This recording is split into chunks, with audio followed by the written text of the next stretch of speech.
10 বছর মাথায় এই পিঠা খাইতাম, দেশে থাকতে পিঠা খাইতাম, মায় বানাইতো, এরা বানাইতো, খাইতাম। প্রায় 10 বছর পরে আজকে রুবেলের ঘরে আইলাম, রুবেলে আজকে খাওয়াইতাম। মনটা খুব আনন্দ, মানে পিঠাটা পায়া দেশের কথা। আমি দাদা গপ করতে নাই, আমার দেখিয়া আমি সামলাতে পারছি না। আমারও কথা একই কথা। মানে স্মরণ হয়ে গেছে দেশের কথা। অনুভূতি সারে মারি দিছি। আরে রে, ভালো ভালো খাও। 10 বছর আগে খাইতাম এই পিঠাটা। মা রাতে ভিটারে ও আরে ভিটা মায় বানাই কেমন দিত। ভাই ক্ষেতের মাঝে গুছি লইলে বা কত এই ভর্তা হইছে ভাই একের লাল রাতে লাল না দেখ এই মা রাতে ও মা রাতে ভিটাটা মানে আমার দেশের কথা স্মরণ হয়ে গেছে এই পিঠাটা ভাইয়া। আজকে রুবেলের ঘর খাইতেছি, আমরা খাওয়াইতেছি।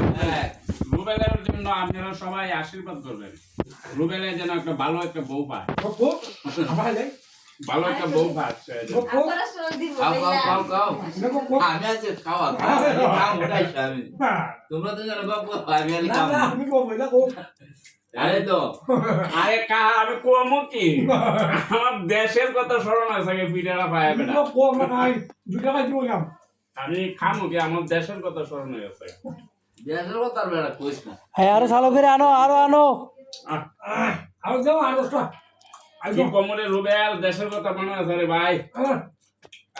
খাও ভাই খাও, দোয়া করে যে তার একটা যেমন সুন্দর একটা বউ ভাই। যেমন যেমন ফিডারা এমন বর্তারা, ভগবান রুবেলের 10 জনের সবাই দিও। রুবেল আমরা দেশের কথা স্মরণ করে দিছে, হাই ঈশ্বর ফরানটা জুড়াই খাইতাছি। শেষ করলাম।